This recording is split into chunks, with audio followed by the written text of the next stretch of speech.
পুলিশের উপর জামায়াত শিবিরের তাণ্ডবের প্রতিবাদে আওয়ামী লীগ ও এর অঙ্গ সংগঠনগুলো বিক্ষোভ সমাবেশ করেছে রাজধানীতে। দুর্বৃত্তদের বিরুদ্ধে পুলিশকে কঠোর হাতে হতে নির্দেশ দিলেন স্বরাষ্ট্রমন্ত্রী।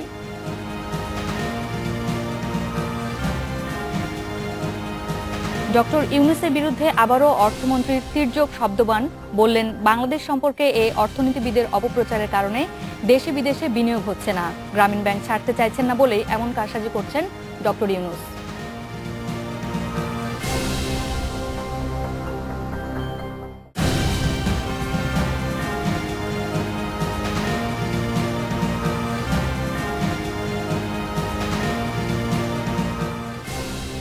স্বাগত সারাদিনে আজকের আয়োজন নিয়ে আপনাদের সাথে আছি আমি আসমামিতা।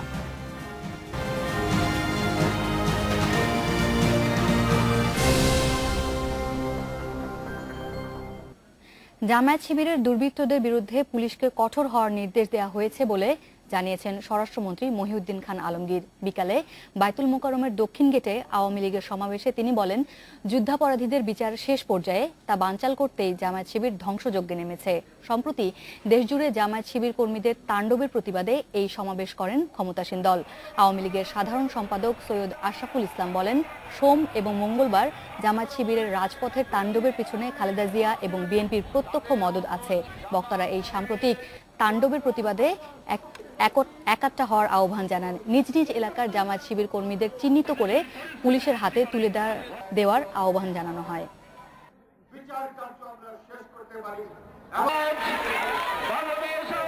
আইন শৃঙ্খলা রক্ষা করার প্রভাবশালী শক্তি হিসাবে গত 3 দিন ধরে সর্বাত্মক সহিংসতা এবং সহ্য শক্তি দেখিয়েছে।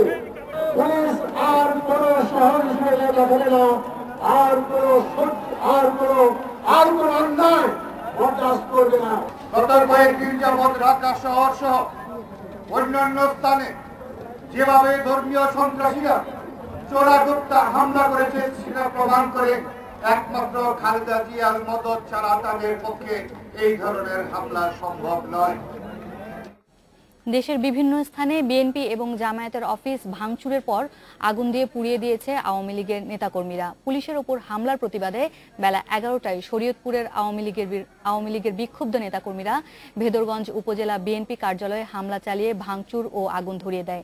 সকালে যুদ্ধাপরাধীদের বিচারের দাবিতেও পুলিশের উপর হামলার প্রতিবাদে খুলনায় বিক্ষোভ করে ছাত্রলীগ। সমাবেশ শেষে একটি মিছিল নগরীর শান্তিধাম মোড়ে পৌঁছলে মহানগর জামায়াত অফিস ভাঙচুর করা হয়। জয়পুরহাটেও জামায়াতের অফিস ভাঙচুরের পর আগুন দিয়ে পুড়িয়ে দিয়েছে জেলা যুবলীগ ও স্বেচ্ছাসেবক লীগ কর্মীরা।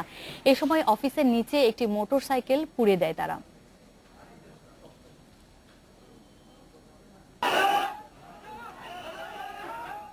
যুদ্ধাপরাধীদের বাঁচাতে যারা অপতৎপরতা চালাচ্ছে তাদের বিরুদ্ধে প্রতিরোধ গড়ে তুলতে দেশবাসীর প্রতি আহ্বান জানিয়েছেন প্রধানমন্ত্রী শেখ হাসিনা। সকালে বঙ্গবন্ধু প্রকৌশলী পরিষদের সম্মেলন উদ্বোধন করে প্রধানমন্ত্রী এই আহ্বান জানান।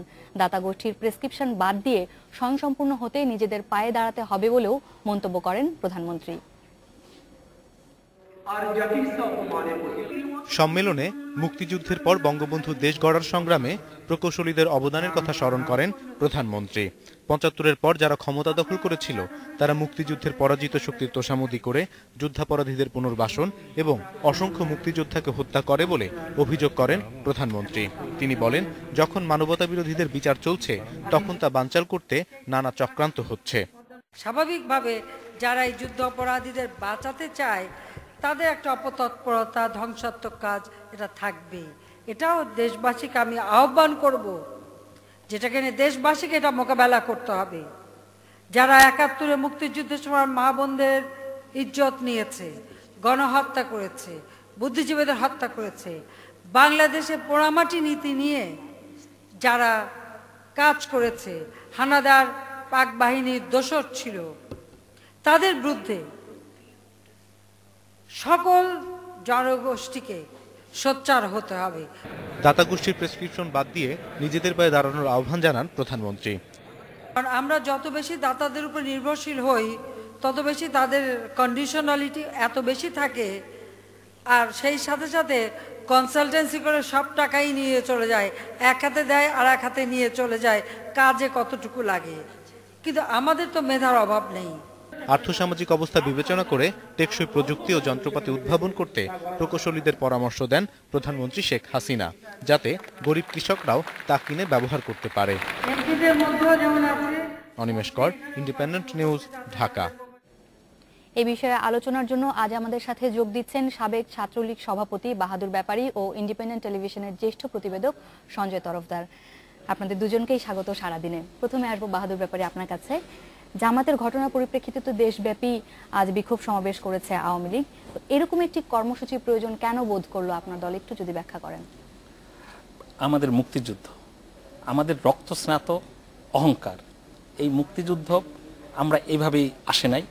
আমাদের দেশে ৩০ লক্ষ শহীদের রক্তের বিনিময়, ২ লক্ষ মা বোনের ইজ্জতের বিনিময় এই স্বাধীনতা এসেছে। এই স্বাধীনতা আসার মধ্য দিয়ে জামাত শিবির চক্র ওই পাকিস্তানি দোসরদের সাথে মিলে এই দেশের মানুষকে হত্যা করেছে, ঘর বাড়ি ব্যবসা প্রতিষ্ঠান জ্বালিয়ে দিয়েছে এবং আমাদের মা বোনদের তাদের হাতে সঁপে দিয়েছে। এবং তাতে কি হয়েছে, এই বাংলাদেশ মুক্তিযুদ্ধের ৯ মাসের পর আমরা একটি বাংলাদেশ নামক রাষ্ট্র পেয়েছি, আমরা স্বাধীন হয়েছি, আমরা স্বাধীন দেশের নাগরিক হয়েছি। পাশাপাশি এই দেশ কি পেয়েছে, প্রধানমন্ত্রী একটি কথা বলেছে, পোড়া মাটি নীতি। তার মানে এই দেশের অর্থনৈতিক অবস্থা ধ্বংস করে দেওয়া, এদেশের যোগাযোগ ব্যবস্থা ধ্বংস করে দেওয়া, এদেশের সামাজিক অবস্থানকে নষ্ট করা দেয়। যেটা সামাজিক অবস্থান কিভাবে আপনি দেখবেন, আমরা কি পেয়েছিলাম, আমাদের মা বোনদের তখন একটি নাম দিতে হয়েছিল বীরঙ্গনা, এবং তাদের সাথে সাথে আমরা লিবারেশন চাইল্ড হিসাবেও আরেকটি প্রজন্ম পেয়েছি যারা আমাদের একটি সামাজিক অবস্থান ছিল। পাশাপাশি মুক্তিযুদ্ধের পর বাংলাদেশ যেন মেধাশূন্য হয়ে যায়, সেই কারণে বাড়ি থেকে আমাদের শিক্ষকদের, বুদ্ধিজীবীদের টেনে এনে হত্যা করেছে। কাদের সহযোগিতায়? বাংলাদেশের ওদের দোসর রাজাকার আলসামস এবং এই জামাত শিবিরের ছাত্র সংগঠন, ছাত্র সংঘ নামে এই সংগঠনের নেতাকর্মীরা। এর মধ্য দিয়ে কি করেছে তারা? বাংলাদেশে মেধাশূন্য অর্থনৈতিক অবস্থা, সামাজিক সব কিছু নষ্ট করে দিয়েছে। এই এক অবস্থায় গত নির্বাচনের আগে বাংলাদেশ আওয়ামী লীগের যে ইস্তেহার ছিল, সেখানে এই যুদ্ধ অপরাধীদের বিচারে একটি ইস্তেহারের অংশ ছিল। সেই ইস্তেহারকে ধারণ করে এই দেশের নতুন প্রজন্ম যারা এই ভোট বিপ্লব ঘটেছে, এই জোটকে ক্ষমতায় এনেছে, তারা ভোট দিয়েছে এবং তাদের আশা আকাঙ্ক্ষা ছিল দীর্ঘদিনের এই দেশে এই যুদ্ধ অপরাধীদের যাতে বিচার হয়। এবং সেই বিচার আগামী ডিসেম্বর নাগাদ কয়েকজনের কার্যকর রায় হবে। এই কারণে বিদেশি পরামর্শকদের পরামর্শে এই জামাত শিবির মনে করে এই বাংলাদেশে পরিকল্পিতভাবে সংঘাত সৃষ্টি করে এই সরকারের শেষের সময় এসে তাদের উপর একটি আন্তর্জাতিক প্রেশার সৃষ্টি করে যাতে এই বিচার কার্য না হয়, সেই প্রস্তুতি তারা তৈরি করেছে। কিন্তু বাংলাদেশ আওয়ামী লীগ নয়, এটি প্রোগ্রামটি সারা বাংলাদেশের। কি কারণে? মুক্তিযুদ্ধে সম্পৃক্ত ছিল এদেশের ছাত্র, শিক্ষক, কর্মচারী। সমাবেশ থেকে একটা প্রতিরোধ তৈরি করা সম্ভব বলে আপনারা মনে করছেন? আজকে তো শুধু আওয়ামী লীগ তার অঙ্গ সংগঠন শুধু কথা বলছে, কিন্তু অল্প কিছুদিনের মধ্যে জামাত শিবির চক্র যদি এই রকম কর্মকাণ্ড পরিচালনা করে, তাহলে সারা দেশের মানুষ এই আন্দোলনের সাথে সম্পৃক্ত হবে। যেমন মুক্তিযুদ্ধের সময় আওয়ামী লীগ নেতৃত্ব শুরু করেছিল, কিন্তু সারা বাংলাদেশের সকল শ্রেণীর লোক যুক্ত হয়ে এদের প্রতিহত করেছিল। সেদিন কিন্তু এই ৩০ লক্ষ লোক হত্যা করেও, হত্যা, ধর্ষণ, নির্যাতন, আগুন দিয়ে পুড়ে দিয়েও তাদের রক্ষা করতে পারে নাই। মুক্তিযুদ্ধ হয়েছে, দেশ স্বাধীন হয়েছে। আজকেও কিন্তু এই সামান্য আঘাত করে তারা। আমরা একটু সঞ্জয়ের কাছে যাই। সঞ্জয়, আপনি তো সমাবেশটি কভার করেছেন। বাহাদুর ব্যাপারী যে সমস্ত যুক্তি তুলে ধরলেন, আজকে আওয়ামী লীগের নেতাদের কথার বক্তব্যের সুর আসলে কেমন ছিল? এরকমই নাকি তারা আসলে ভিন্ন কিছু? আওয়ামী লীগের বক্তাদের আসলে বিশেষ করে যারা মানে মন্ত্রী ছিলেন, বেশ কয়েকজন মন্ত্রী ছিলেন যারা আওয়ামী লীগের প্রেসিডিয়াম সদস্য, তাদের 3টি কথা মূলত মোটামুটিভাবে আজকে সবার ঘুরে ফিরে তাদের বক্তব্য এসেছে। প্রথমটি হচ্ছে যে উনি যেটি বললেন যে যুদ্ধাপরাধীদের বিচারকে বাধাগ্রস্ত করতে জামাত শিবিরের এই এক অপতৎপরতা। দ্বিতীয় বিষয়টি হচ্ছে যে আমি যেটি দেখেছি প্রত্যেকটি নেতার ছিল যে জামাত শিবির যেটি করেছে সেটি শুধুমাত্র তাদেরই বিষয় না, তারা অভিযোগ করেছে যে বিএনপি প্রকারান্তরে আসলে তাদেরকে মদত দিয়েছে যাতে জামাত শিবির এই ধরনের তাণ্ডবটি চালায়। আরেকটি বিষয় যেটি ছিল যে যাতে করে জামাত বলেন বা বিএনপি বলেন, যারাই এই যুদ্ধাপরাধীদের বিচারে ইস্যুতে কখনো কোনো বাধা তৈরি করবে, এখন থেকে এই মুহূর্ত থেকে শেষ পর্যন্ত, অর্থাৎ যতক্ষণ পর্যন্ত যুদ্ধাপরাধীদের বিচার হবে ততক্ষণ পর্যন্ত এই আওয়ামী লীগের নেতাকর্মীরা রাজপথে থাকবেন এবং যেখানেই বাধা তৈরি হবে সেখানেই তারা প্রতিহত করবেন। এই তিনটি বিষয় আসলে মূলত ছিল আজকে প্রত্যেকটি নেতার মূল সুর আমার কাছে মনে হয়েছে। বাহাদুর ব্যাপারী, জামাত শিবিরের কর্মীরা কিন্তু আঘাত করলেন পুলিশের ওপর, পুলিশের সঙ্গে তাদের সংঘর্ষ হলো আমরা দেখেছি সারা দেশেই, কিন্তু সেক্ষেত্রে এটাকে মানে পুলিশের বিরুদ্ধে ব্যবস্থা নেবে, এটাকে একটা ল অ্যান্ড অর্ডার সিচুয়েশন হিসেবে না দেখে রাজনৈতিক হিসেবে দেখলেন কেন? বাংলাদেশ একটি রাজনৈতিক প্রতিষ্ঠান, এই রাজনৈতিক প্রতিষ্ঠানের সৃষ্টি হয়েছে 30 লক্ষ লোকের জীবনের বিনিময়ে 9 মাস যুদ্ধের মধ্য দিয়ে। এটি শুধু পুলিশকে আঘাত নয়, এটি আমার ওই যুদ্ধ অপরাধীদের বিচারকে ব্যাহত করা এবং এই বিচারকে বন্ধ করে দেওয়া। এই বিচারের রায় ঘোষিত হলে কি হবে? বাংলাদেশ একটি কলঙ্কমুক্ত হবে। বাংলাদেশ এই নতুন প্রজন্ম তাদের দেশকে একটি আন্তর্জাতিক মানের বিচার ব্যবস্থার দেশ হিসাবে পাবে। সেই বিচার কার্যকে ব্যাহত করার জন্য যেহেতু পুলিশের উপর হামলা করেছে, আমরা সেটা মনে করি না। আমরা মনে করি ওই বিচার ব্যবস্থাকে প্রতিহত করারই একটি চেষ্টা। সেই কারণে আওয়ামী লীগ এই জাতির পক্ষ থেকে এই ঘোষণা দিয়েছে। শুধু তাই নয়, প্রথম বক্তৃতা সঞ্জয় দা যেটা বলেছে, আওয়ামী লীগ শুধু না, এই জাতি মনে করে বেগম খালেদা জিয়া এবং তার মানে জামাতের জোট নেত্রী বেগম খালেদা জিয়া, তিনি জামাতকে সাথে নিয়ে থাকেন এবং মুখে মুখে বলেন আমরা যুদ্ধাপরাধীদের বিচার চাই, ট্রান্সপারেন্ট চাই। কিন্তু আমরা যখন দেখি ওনার পাশে বসে জামাতের নেতারা বসে এবং যুদ্ধাপরাধীদের বিচারের কথা বলে, তখন মনে হয় উনি এই জাতিকে একটি বোকা বানানোর চেষ্টা করছেন। এবং সেই জায়গায় দাঁড়িয়ে আমরা বলতে চাই, গত কয়েকদিন আগে উনি ভারত সফরে গিয়েছেন এবং সেখানে একটি আতিথ্যতা পেয়েছেন। সেই আতিথ্যতায় ওনারা স্বীকার করেছেন যে তাদের অতীত যে পররাষ্ট্রনীতি বা পাশের দেশের সাথে বন্ধুত্বের পরিস্থিতি সেটা ভালো ছিল না, এখন তারা তা করবে।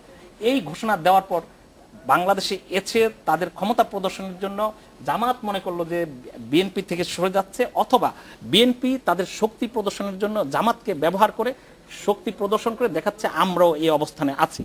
এইরকম একটি অবস্থা। আর দ্বিতীয়ত, আমরা এই জাতিকে রিপ্রেজেন্ট করে আওয়ামী লীগ, তারা এই ঘোষণা দিয়েছে জাতি আজ হোক কাল হোক সবাই মিলে এটা প্রতিহত করবে। এটা রাজনৈতিক। প্রধানমন্ত্রী শেখ হাসিনাও কিন্তু আরেকটি অনুষ্ঠানে বলেছেন যে যুদ্ধাপরাধীদের বিচার বানচাল করতে একটা অপতৎপরতা চলছে সারা দেশে। এখন যুদ্ধাপরাধীদের বিচার কিন্তু চলছে ট্রাইব্যুনালে, সেটা ট্রাইব্যুনালে নিশ্চয়ই নিষ্পত্তি হবে। এখন রাজপথের আন্দোলন আসলে সেই ট্রাইব্যুনালের বিচারকে বাধাগ্রস্ত কতখানি করছে বলে আপনি মনে করেন? রাজপথের আন্দোলন শুধু না, তারা সারা পৃথিবীতে যারা মুক্তিযুদ্ধের পর দেশে থাকতে পারে নাই, তারা বিদেশে গিয়ে এই সব ঘটনা ঘটাচ্ছে এবং বিদেশি পরামর্শক নিয়োগ দেওয়ার জন্য তাদের অর্থ ব্যয় করতেছে এবং বিভিন্ন দেশের বিভিন্ন শহরে মিটিং সমাবেশ করে এবং তাদের পরামর্শক নিয়োগ করতেছে বিভিন্ন জায়গায়, যে আন্তর্জাতিক যুদ্ধ অপরাধীদের বিচার সংক্রান্ত তাদেরও নিয়োগ করা হচ্ছে এবং তাদের পরামর্শেই এই সব ঘটনা ঘটানো হচ্ছে।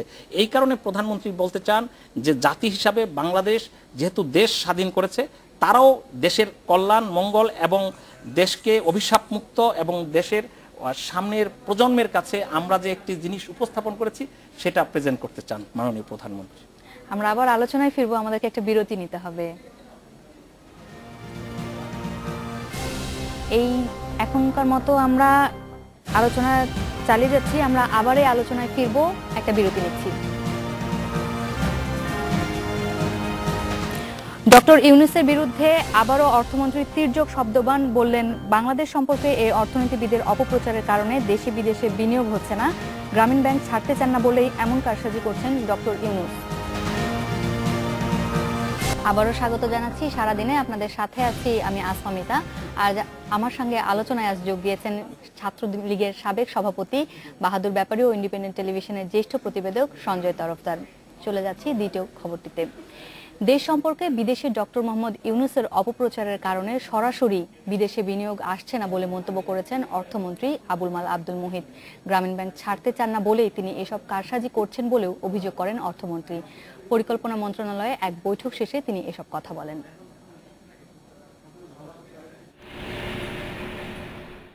দেশে বিদেশি বিনিয়োগ আসার পরিমাণ সবসময় কমই ছিল। 2003 সাল থেকে এ পর্যন্ত সরাসরি বিদেশি বিনিয়োগের হার কম। সবশেষ গেল জুলাই মাসে আংটাডের প্রতিবেদন অনুযায়ী দেশে বিদেশি বিনিয়োগ বেড়েছে 24.42%। 2010 সালে বিদেশি বিনিয়োগ ছিল 7,489 কোটি টাকার। 2011 সালে তা বেড়ে দাঁড়ায় 9,318 কোটি টাকায়। গত 3 নভেম্বর যুক্তরাজ্য ভিত্তিক পত্রিকা দ্য ইকোনমিস্ট জানায়, নানা সমস্যা থাকা সত্ত্বেও বাংলাদেশ উন্নতি করছে। এমন পরিস্থিতিতে অর্থমন্ত্রী বললেন, দেশে আরো উন্নতির সম্ভাবনা থাকলেও ডক্টর ইউনূসের হস্তক্ষেপে তা হচ্ছে না। যে এই দেশে এত ভালো কাজ হচ্ছে কিন্তু এটা পৃথিবীতে কোথাও প্রাধান্য পায় না।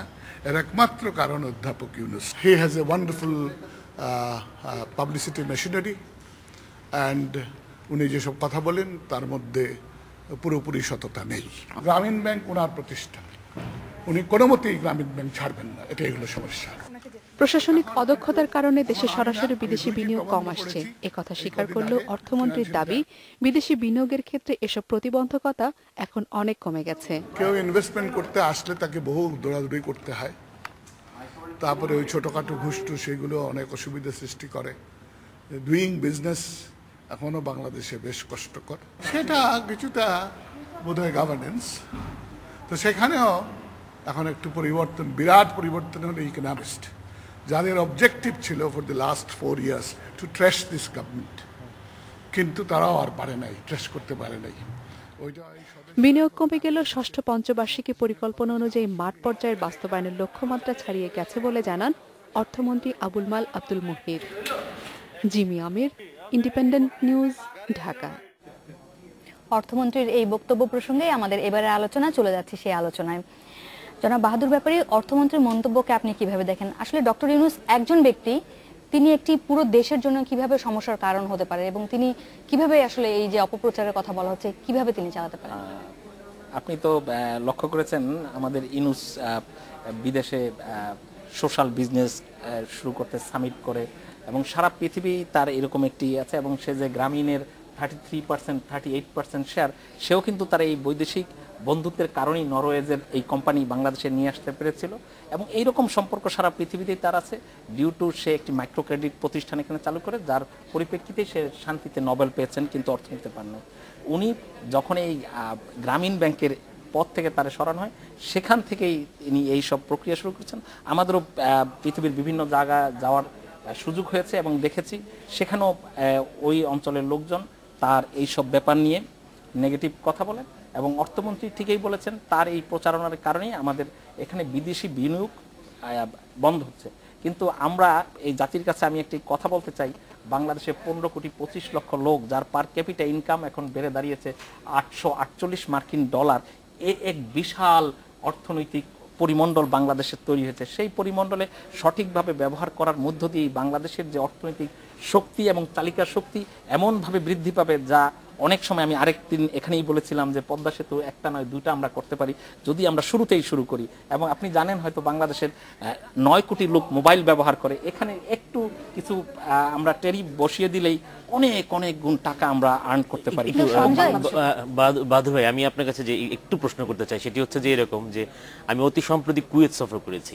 কুয়েতের বিদেশে যারা আছেন, প্রবাসী যারা আছেন, তারা ব্যবসায়ী আছেন বা যারা কুয়েতের প্রবাসী বাঙালি যারা যৌথভাবে কুয়েতিদের সঙ্গে ব্যবসা করছেন, তারাও কিন্তু বাংলাদেশে ব্যবসা করতে রাজি হচ্ছে না। আমি এরকম একটি রিপোর্টও করেছিলাম, তারাও কিন্তু বাংলাদেশে বিনিয়োগ করতে রাজি হচ্ছে না, অথচ তারা বাহরাইনে তারা ফ্যাক্টরি করছেন, দেশের বাইরে। একই সাথে সঞ্জয়, আপনার কাছে আরেকটি বিষয় জানতে চাই, সেটা হচ্ছে আপনি তো বিভিন্ন সময় ডক্টর ইউনূসের বিভিন্ন প্রোগ্রাম কভার করেছেন। একজন ব্যক্তির পক্ষে আসলে কি এই ধরনের অপপ্রচারণা চালানো সম্ভব, যেটা ডক্টর ইউনূসের তার বক্তব্য থেকে বিভিন্ন সময় আপনার কি মনে হয়? এটি খুবই স্বাভাবিক। যেমন আমি একবার নিউ ইয়র্ক সফরে যখন আমি দেখেছি যে ক্লিনটনের গ্লোবাল ইনিশিয়েটিভ প্রোগ্রাম যেটা, সেটাতে কিন্তু ডক্টর মোহাম্মদ ইউনূস এবং আমি দেখেছি ব্র্যাকের যেটা ফজলে হোসেন আবেদ, তারা দুজন কিন্তু এখানে বিশেষ মেহমান ছিলেন, বিশেষ অতিথি ছিলেন। তাদেরকে গুরুত্ব দেওয়া হয়েছে ওখানে সেরকম ভাবে, কিন্তু তার অপপ্রচারের কারণেই বিদেশি বিনিয়োগ হচ্ছে না, এই বিষয়টির সাথে আমি একমত হতে পারছি না। কারণ হচ্ছে আমি যেটি বলছিলাম যে আমি দেখেছি যে তারা বাংলাদেশের যে রাজনৈতিক পরিস্থিতি এবং যে আনস্টেবল, এবং 2 নম্বর হচ্ছে ইনফ্রাস্ট্রাকচার, বিশেষ করে ধরেন আমাদের ফুয়েল অর্থাৎ গ্যাস জ্বালানি যেগুলো আছে, এই বিষয়গুলো তো আমাদের সাফিসিয়েন্ট এখন পর্যন্ত হয়নি। এই কারণে কিন্তু বিদেশি বিনিয়োগকারীরা বা প্রবাসীরা আমাদের দেশে বিনিয়োগ করতে রাজি হন না, তারা এখানে খুব কমফোর্টেবল ফিল করে না। আরেকটি কজ তারা বলেন যেটি, সেটি হচ্ছে যে নিরাপত্তার তারা একটা অভাব বোধ করেন, সেসব কারণে হয় না। কিন্তু শুধুমাত্র বা এটা বলা যায় কিনা যে আসলে ডক্টর মোহাম্মদ ইউনূসের অপপ্রচারের কারণে দেশে বৈদেশিক বিনিয়োগ আসছে না, আমার মনে হয় যে এই কথাটা ঠিক আমার কাছে যুক্তিসহ মনে হয়। আমাদের সময় আজ একদম ফুরিয়ে এসেছে, আমরা চাচ্ছিলাম আসলে এই বিষয়ে আরো যদি বিস্তারিত আলোচনা করা যেত আরো ভালো, তো নিশ্চয়ই অন্য কোনো সময় আমরা সেই সুযোগ পাবো, আজকে আমাদেরকে শেষ করতে হচ্ছে। তার আগে তো আমাদের জামাত শিবির নিয়ে একটু কথা বলতে হয়, কারণ ইতিমধ্যে আপনারা জানেন 72-এর সংবিধানে জামাত শিবিরের রাজনীতি নিষিদ্ধ করা হয়েছিল, কিন্তু সামরিক শাসকরাই এসে এই রাজনীতি শুরু করেছে, এবং তারা এখন জানতে হবে এই প্রজন্ম যারা এই সব কর্মকাণ্ডে জড়িত তাদের জনপ্রিয়তা হ্রাসের কোঠায় এবং তাদের শুধু ব্যবসায় সফলতা ছাড়া আর কিছু নেই। তাদের বাহাদুর ব্যাপারে আপনাকে অনেক ধন্যবাদ। আমরা নিশ্চয়ই আবার পরে কথা বলার সুযোগ পাবো। এই ছিল আজকে সারাদিনে। আবারও দেখা হবে আগামী রোববার একই সময়ে। সবাই ভালো থাকবেন।